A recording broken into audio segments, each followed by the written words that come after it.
Welcome back. Let's get started again. Jared sells magazine subscriptions for a flat rate of $12 per hour. Ruth works for a competitor and she earns $7 per hour plus $1.25 per subscription. Write a system of equations to model the pay, P, for selling S subscriptions during H hours of work under each of these plans. So Jared's pay, his pay is $12 per hour. So that's 12H. And then he doesn't get anything for each subscription, so that's just it. Then Ruth, over here, her pay is $7 per hour, so 7H. Plus, she gets $1.25 per subscription, so 1.25 S.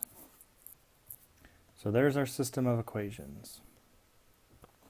How many subscriptions would Ruth have to sell in 6 hours to earn the same pay as Jared earned in 6 hours? Well, we're given 6 hours, so we know that H is 6. So Jared's pay is 12 times 6. And Ruth's pay is 7 times 6 plus 1.25 S. So in 6 hours, Jared gets $72. And we want to find out how many subscriptions does Ruth have to sell to get the same pay? So we want this to be equal. So her pay is 42 plus 1.25 S. Well, we want to find out what S is when these two are equal. So I'm going to set them equal. 72 equals 42 plus 1.25 S. I'll subtract 42 from both sides. And I get 30 equals 1.25 S. To get S by itself, right now it's multiplied by 1.25. So the opposite of multiplying by 1.25 is dividing by 1.25. So I'm going to divide both sides by 1.25. 30 divided by 1.25 is 24. So she would have to sell 24 subscriptions in order to earn the same as Jared earns in 6 hours. So how many subscriptions would Ruth have to sell per hour to earn the same pay as Jared earns per hour?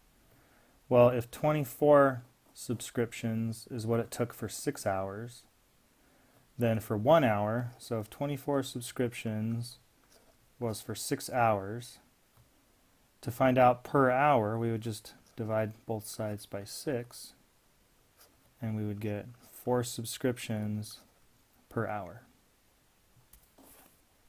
Number 5. Joshua and Aaron both ran for class president. Aaron received 5% more votes than Joshua. If 656 votes were cast for the two candidates, how many votes did each candidate receive? Okay, so we're going to define variables. Variables are the things we're solving for, and we want to know how many votes did each candidate receive. So our variables are going to be the number of votes for Josh and the number of votes for Aaron. So let's do J represents the number of votes for Joshua, and A represents the number of votes for Aaron. Using these variables, write and solve a system of equations. So we know that Aaron received 5% more votes than Joshua. So that means that Aaron is more than Joshua, got more votes. So it's going to be Joshua plus 5% of the votes Joshua received. So 5% is 0.05. So here's an equation. Aaron's votes equals Joshua's votes plus 0.05 of Joshua's votes. And another equation is there are 656 total votes. So a plus j equals 656. I can use substitution because I know that this equals a, so I can plug it in for a. So j plus 0.05j, that's just for the a. Now I have to add this other j, plus j equals 656. Well, how much j do I have? Here's 1j plus another j, that's 2j, plus 0.05j. So I have 2.05j equals 656. I just need to divide both sides by 2.05. So I'm going to do 656 divided by 2.05, and I get 320. So when I divide both of these by 2.05, I get j equals 320. So it looks like Josh got 320 votes. And then Aaron, I'll take this equation and I'll plug a 320 in for j. So I'll do that right over here. A plus 320 equals 656. Subtract 320 from both sides, and I get A equals 336. So does that make sense? Aaron got 5% more votes. Aaron does have more votes. How many votes did each candidate receive? 320 votes for Joshua and 336 votes for Aaron. Analyze the system of inequalities and answer part 1 and part 2. Is the graph of y less than or equal to negative 2 the same as the graph of negative y is less than 2? Well, if we make them both have y instead of this one having negative y, we can figure out if they're the same.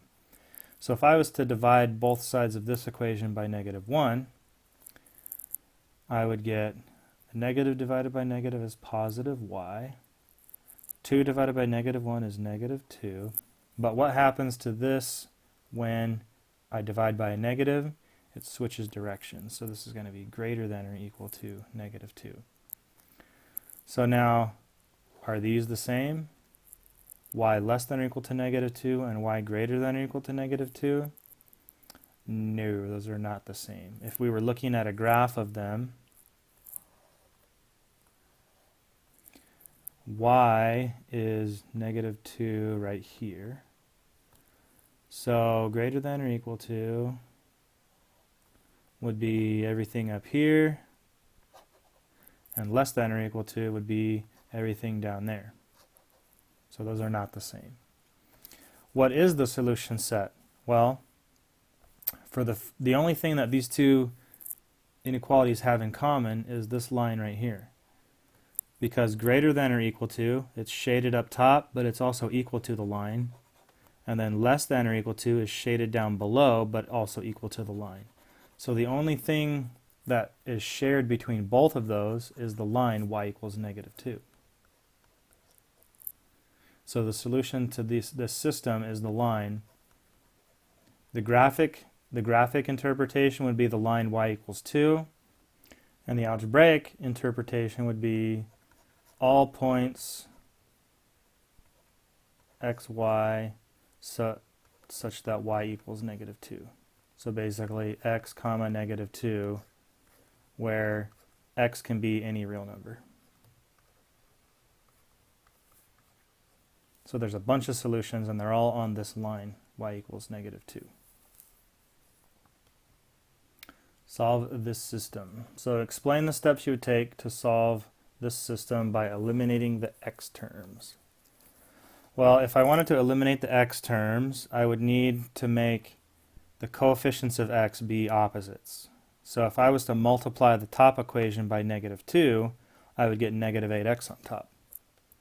So first I would multiply the first equation by negative 2. That would give me negative 8x minus 6y equals negative 10. Then I would add that to the second equation so the x terms cancel. Then I would just have some y's left. I would solve for y. Then I would take whatever I got for y and plug it into one of the original equations to solve for x. What steps would you take if we were solving by eliminating the y terms? Well, I got a 3 and a negative 2. So I could multiply and make it 6y on the top and negative 6y on the bottom. So that would mean I would need to multiply the first equation by 2 to give me the 6y, and multiply the second equation by 3 to get the negative 6y. Then I would add the resulting equations so the y terms cancel. Then I would solve for x. Then I would take what I get for x and plug it into one of the original equations to solve for y. Part 3 is to actually find the values for x and y. So which one of these sounded easier? Well, to me, the first one I only had to multiply once. So I'm going to do the first one. So I am going to multiply the first equation by negative 2 to get negative 8x minus 6y equals negative 10. Then I'm going to add the result to the second equation. So 8x minus 2y equals 18. I'm going to add those so that my x terms cancel. I get negative 8y equals 8. Then I'm going to solve for y. If I divide both sides by negative 8, I get y equals negative 1. And then I'm going to plug that y value into one of the original equations to solve for x. So I'll take the first one, 4x plus 3y equals 5, and I'm going to plug a negative 1 in for y. So 4x plus 3 times negative 1 equals 5. 3 times negative 1 is negative 3. And so my x is here. It's multiplied by a 4 and subtracted by 3. So I'm going to add 3 to both sides to get rid of the minus 3. And I get 4x equals 8. Then divide both sides by 4 to get x equals 2. And so my solution is the ordered pair 2, negative 1.